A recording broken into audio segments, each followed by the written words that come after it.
रसूलुल्लाह। हम अहले सुन्नत हैं। एक और टोला भी अपने आप को अहले सुन्नत कहता है। तो आप देखो, अहले सुन्नत से मुराद जो कुरान और हदीस को थामे हुए हैं उस तरह जिस तरह रसूलुल्लाह सल्लल्लाहु अलैहि वसल्लम के सहाबा ने थामा था। आपने फरमाया था मा अना अलैहि व अस्हाबी, जिस पर आज मैं और मेरे सहाबा है, ये अहले सुन्नत है। तो अहले हदीस से मुराद कुरान और हदीस वाला।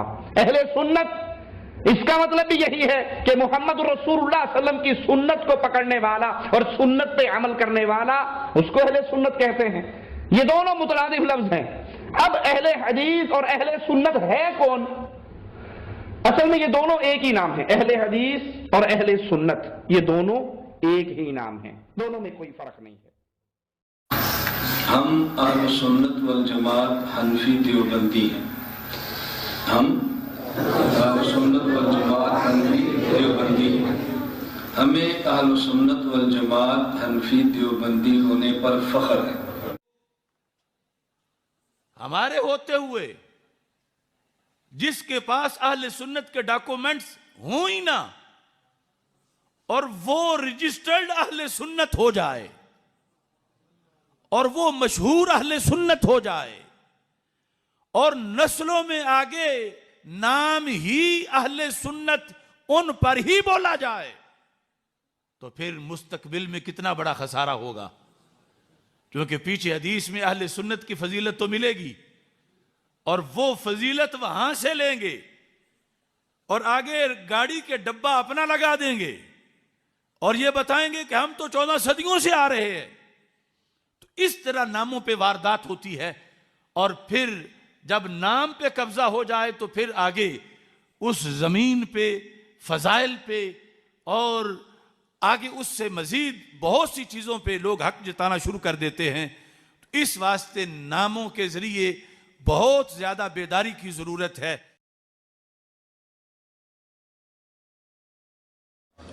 अहले सुन्नत व जमात जो हमारा अकीदा है उसके लिहाज से इस चीज को ज़हन में रखिए। अहले सुन्नत एक शजरा तैयबा है।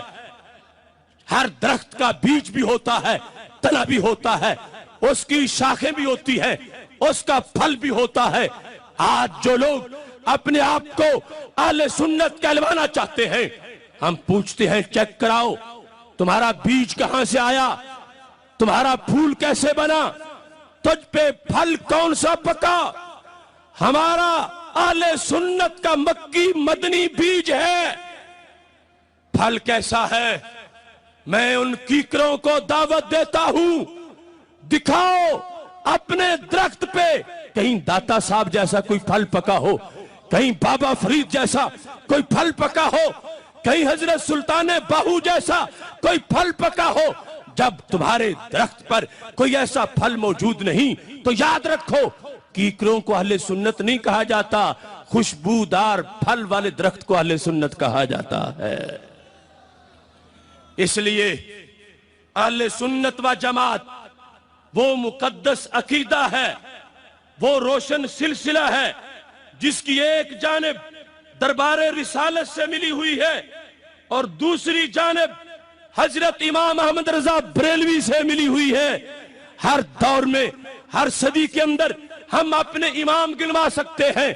हर दौर में हमारे इमाम मुअज्जिन मौजूद थे। मैं पूछता हूं, बताओ तो सही, जब राय राजू के सर पे दाता साहब ने जूते मारे थे, तुम्हारा उस वक्त मुअज्जिन कौन था? उस वक्त तुम्हारा तौहीद का अजान देने वाला कौन था? जिस वक्त मुजद्दिद अल-फैसानी टकराए थे अकबर की नाम निहाद रोशन ख्याली से, तुम्हारा उस वक्त मुअज्जिन कौन था? इस वास्ते मैं तो बरबला कहता हूं, किसने कुफर के ताले तोड़े, किसने दिल चमकाए थे, किसने घर में सूरज पाले, किसने चांद उगाए थे, किसने रात को तारे बांटे, किसने गुल बरसाए थे, تخم مدینہ بو کے کس نے ہند کے بھاگ جگائے تھے، جس نے ہند کے بھاگ جگائے یاد رہے وہ سنی تھا، جس نے غاصب مار بھگائے یاد رہے وہ سنی تھا، جس نے علم کے دیپ جلائے یاد رہے وہ سنی تھا، جس نے کفر کے عشق کے جام پلائے، جس نے عشق کے جام پلائے یاد رہے وہ سنی تھا، جس نے کفر کے تالے توڑے یاد رہے وہ سنی تھا، جس نے رب سے رشتے جوڑے یاد رہے وہ سنی تھا۔ آج خوارج اپنے آپ کو سنی قرار دے رہے ہیں۔ صرف ایک حوالہ پیش کر رہا ہوں، الکامل کے اندر ابن الاسیر جزری نے اس کو سند سے روایت کیا، جلد نمبر 3 ہے۔ حضرت شہید کربلا سیدنا امام حسین رضی اللہ تعالیٰ عنہ کربلا میں کھڑے ہو کر اہل سنت کی تعریف کر رہے تھے۔ سنی کون ہوتا ہے؟ آج جن کے سینے بغض حسین سے بھرے ہوئے ہیں وہ اپنے آپ کو اہل سنت کہلوانے لگے۔ حضرت امام حسین رضی اللہ تعالی عنہ کھڑے تھے کربلا کے میدان میں، پوچھا اولم یبلغکم قول مستفید، اے لوگو کیا وہ تمہیں مشہور حدیث نہیں پہنچی؟ پوچھا گیا کون سی حدیث؟ کہ قال رسول اللہ صلی اللہ علیہ وسلم لی والی اخی، میرے لیے اور میرے بھائی حسن رضی اللہ تعالیٰ عنہ کے لیے سرکار نے ایک جملہ بولا تھا، اے کوفہ والو کیا تمہیں وہ حدیث یاد نہیں ہے؟ پوچھا کون سا جملہ، کون سی حدیث؟ تو حضرت امام حسین نے کہا میرے لیے اور میرے بھائی امام حسن رضی اللہ تعالیٰ عنہ کے لیے سید المرسلین حضرت محمد مصطفیٰ صلی اللہ علیہ وسلم نے یہ ارشاد فرمایا تھا، انتما سیدہ شباب اہل الجنہ وقرۃ عین اہل السنہ، اے حسن حسین تم جنتی جوانوں کے سردار بھی ہو اور سنیوں کی آنکھ کی ٹھنڈک بھی ہو۔ یہ ہے سنی کی تعریف سند کے ساتھ۔ جس کا دل بغض اہل بیت سے بھرا ہو وہ سنی نہیں ہو سکتا۔ سنی ہونے کے لیے یہ شرط حدیث شریف میں واضح لکھ دی گئی۔ اللہ کا کروڑوں بار شکر ہے کہ اس نے ہمیں صحابہ کی محبت بھی عطا کی، اہل بیت کی محبت بھی عطا کی، اور خلاصہ اہل سنت و جماعت کا خطیب کربلا نے بیان کر دیا۔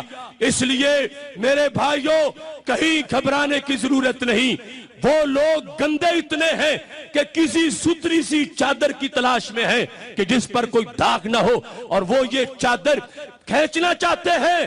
شان رسول صلی اللہ علیہ وسلم کانفرنس یہ اعلان کر رہی ہے، جب تک جسم میں جان رہے گی ہم اہل سنت کا سائبان کسی کو کھینچنے نہیں دیں گے۔